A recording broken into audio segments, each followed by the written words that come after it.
And welcome back. This is your man Warrior. This is another patron roster review, and this is TEK Bryan C. I know him as Uber Techie, but TEK Bryan C is from the Eastern Knights. So shout out to Eastern Knights. What's happening, you guys?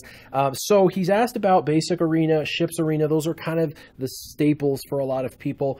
He wants to know a little bit about like the possibility of a heroic AAT team and maybe dark side and light side territory battles. There's a lot there, so we'll kind of go over that, but I'm going to simplify it down.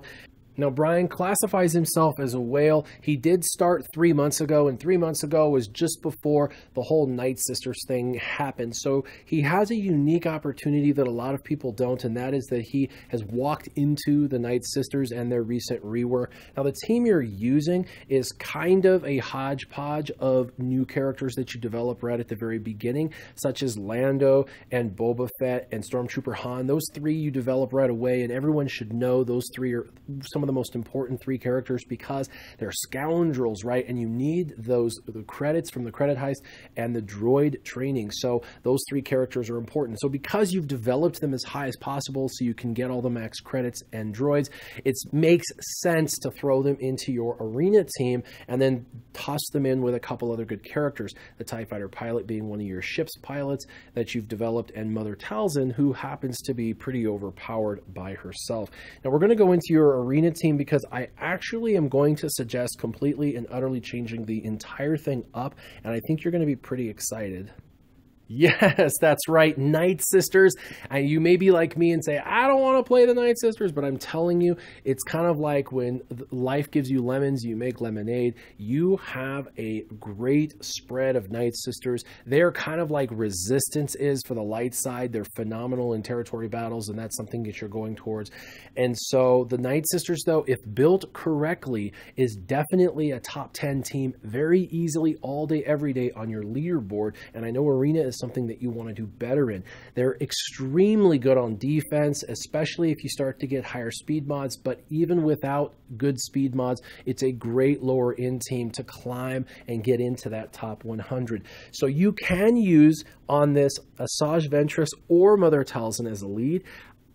For long term, for high end leaderboards, I would really recommend the Asajj Ventress lead because of the extra speed and what she brings to the table. But Mother Talzin is a great leader as well. I've seen both of them ran in Arena. I have a guy who runs Night Sisters and he gets first every single day with his Night Sisters team, and he runs Mother Talzin lead.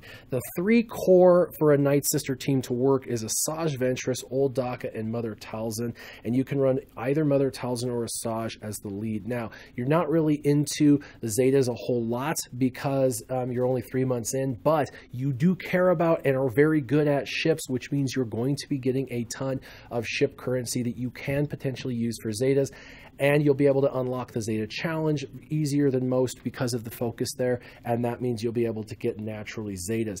If it was me in your shoes and looking at roster and what you have, I would go all in on a Night Sister team. It is not going to be something that you regret. I promise you. It's not one of those things you're going to have regrets.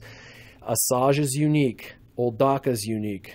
Mother Talzin's unique. Those three are absolutely must-haves. And then, if you choose to run Mother Talzin as the lead, do her leadership. And if you choose to run Asajj Ventress as the lead, do her leadership. To create a durable team, the most important one will be Old Daka's. Unique because of the stacking health, so definitely want to do that, and you want to build her out with mods with as much health as possible. As far as Asajj Ventress and Mother Talzin, those two others, you do their uniques, one or the other, whichever you prefer, and then your Night Sister Zombie is sufficient. Do not, and I repeat, do not put any more gear into Night Sister Zombie. Night Sister Zombie, she's perfect exactly the way she is.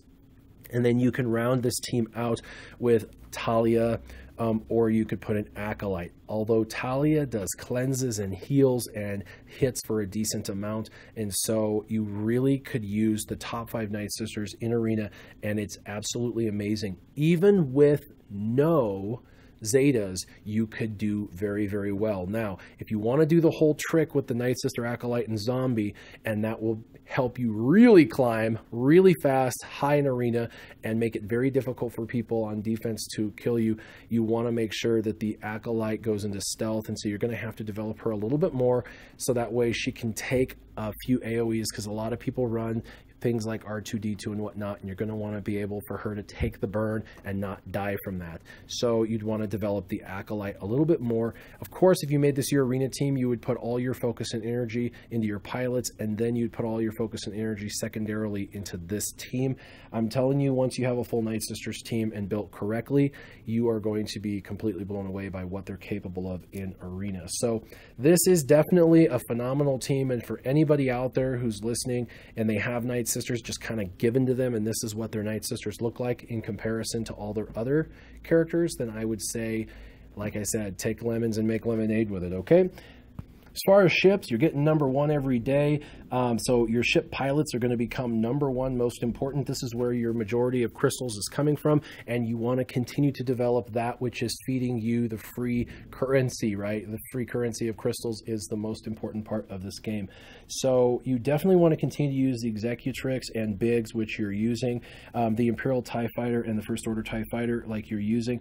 You do have the Slave 1 and the Jedi Consular in there, and Slave 1 does target lock on basic, and the Jedi Consular can call in assist, which everybody does target lock. So essentially on his special assist call, he does target lock too because of the assist he calls. So I understand why you're using them, but for the end game on ships, and you want to continue to evolve your ships and stay ahead of the game, you're eventually going to want to work in my opinion, the Umbaran, and you're going to want to also develop the Scimitar, and you're going to want to also work on the TIE Reaper. So the TIE Reaper, the Scimitar, and the Umbaran, 3 ships you don't have that you're going to want to unlock, get, develop, and develop the pilots for.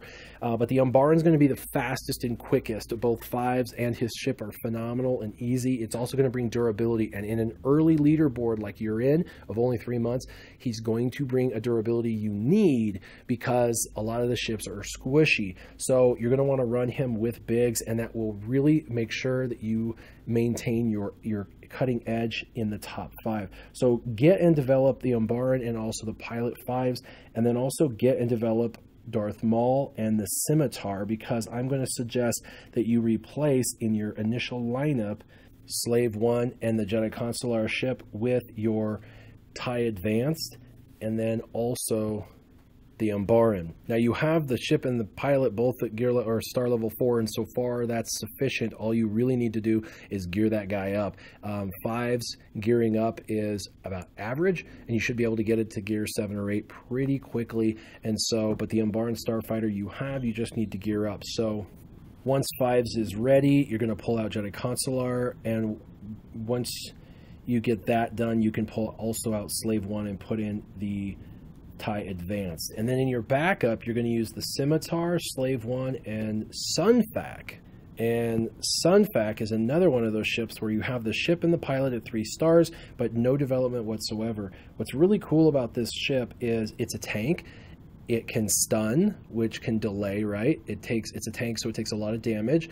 And it's a really great ship. Now it's slow, so I'm going to suggest putting it in the 3rd slot in your backup, but it's one of those things where if they're chewing through your ships and they're trying to kill you, and you are going through your last few ships for defense when they're trying to kill your team off, if he comes in and you've got your Executrix's final ability about primed, he comes in, then they have to deal with a whole nother tank, and then all of a sudden your Executrix does its special and kills the opponent on defense. So this is a very, very good ship to put in the last slot, and actually the first time I've suggested it to anyone for a long time. But you really like ships, and if you really like ships, you want to get creative and have lots of different opportunities and lots of different ideas to mix things up, and this is one of those things I'm telling you to mix up. So you've got a lot of work in ships still, because you've got to get, continue to develop and farm your TIE Advanced. the Umbaran, which is at literally gear level 1, and with 5s, and Sunfac at gear level 1. So you've got 5s and Sunfac, 2 tanks to gear up, and those tanks are a nightmare, especially with Carbantes.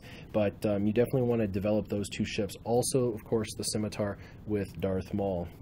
Now we're going to go into kind of a group of territory battles, light side, dark side, and heroic AAT, and I'm going to go into this and kind of just give you a couple of teams to focus on. I've already told you about, you know, arena and ships and ship pilots and 3 ship pilots you don't have developed, and so you've got all this stuff to work on, and you know you've only been playing the game for 3 months. So right now we haven't even started on light side, dark side territory battles and heroic AAT, but you got to chew. You know, how do you eat an elephant? You eat an elephant 1 bite at a time, right? So you've got to chew on 1 team on the light side territory battles and chew on 1 team on the dark side territory battles. Any more and it's too much. These teams will also be usable in the heroic AAT, so it's kind of 2 birds 1 stone. And the team you're looking at now is your resistance, and you have R2D2 at 5 stars. Now obviously for heroic, these guys have to be 7 stars, which means you've got to get your empire developed a little higher so that way you can finish R2D2 off. But in the meantime, you can use the other 5 resistance. But all of your other resistance, all 5, still need to get to 7 stars to even be usable. And your Finn, who is going to be your leader, is only at 5 stars gear 1. So you have a ton of work, but this team is the singular best team for light side territory battles and one of the best teams possible for the heroic AAT phase 2 or phase 3 or phase 4. This team is amazing. So definitely prefer probably phase 2 or phase 4, but you got to get on developing these characters. As far as the team for the dark side that you should be focused on, I've already told you to develop your Night Sisters, and so you'll continue to develop your Night Sisters, and they are the singular best team for the PvE content that's out there, so you're going to want to use them. Obviously, there'll be some restrictions with star levels for them, but the Imperial Troopers are a team that you'll be able to develop. This is a team I would definitely focus on the dark side after you get your Empire in order, just specifically Empire, and then go into your Imperial Troopers. When I say get your Empire in order, what I'm saying is we're looking at your Empire and you've got 2 of them at 7 stars and then 3 of them need to go to 7 stars. You can farm for Darth Vader now and Royal Guard. He is a pain in the butt, but Royal Guard you can get up.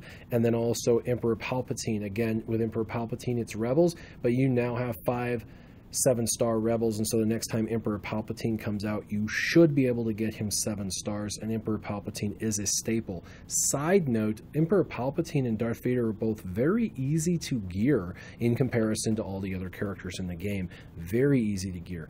But every character on your Empire set, from Grand Moff Tarkin all the way down to the Death Trooper, are absolute musts as far as developing in the game long term. You definitely want to develop these characters. Shore Trooper, Death Trooper, Snow Trooper. These are all phenomenal Imperial Troopers, and the Imperial Trooper team, in my opinion, is the second best team under Night Sisters for the Dark Side territory battles.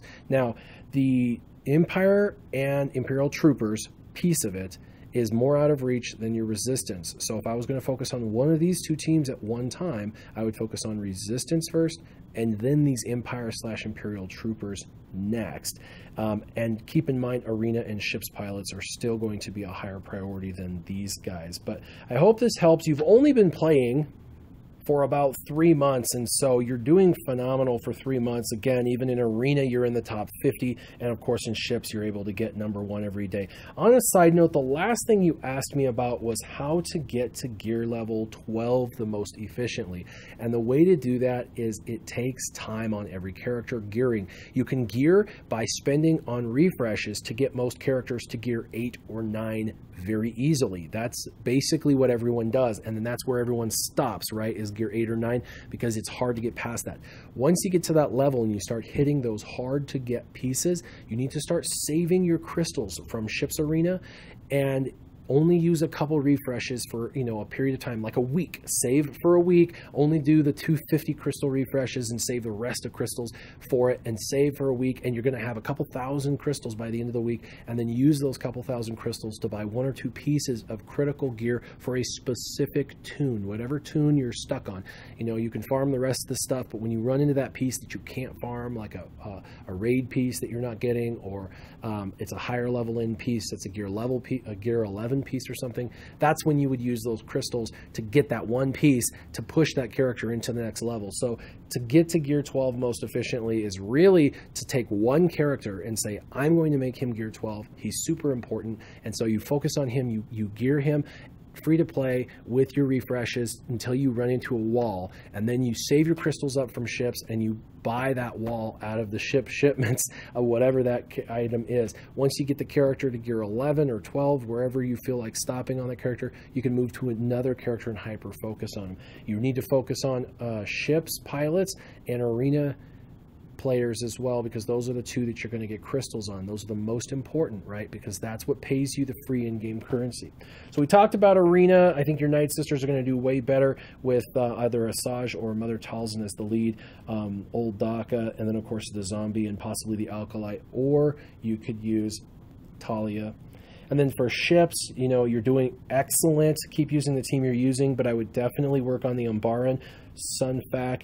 Both of them you have. You just need to gear up the pilots, and then I would start to farm the Scimitar as well as Darth Maul. And then for heroic AAT and or the dark side and light side territory battles, get on the Resistance team.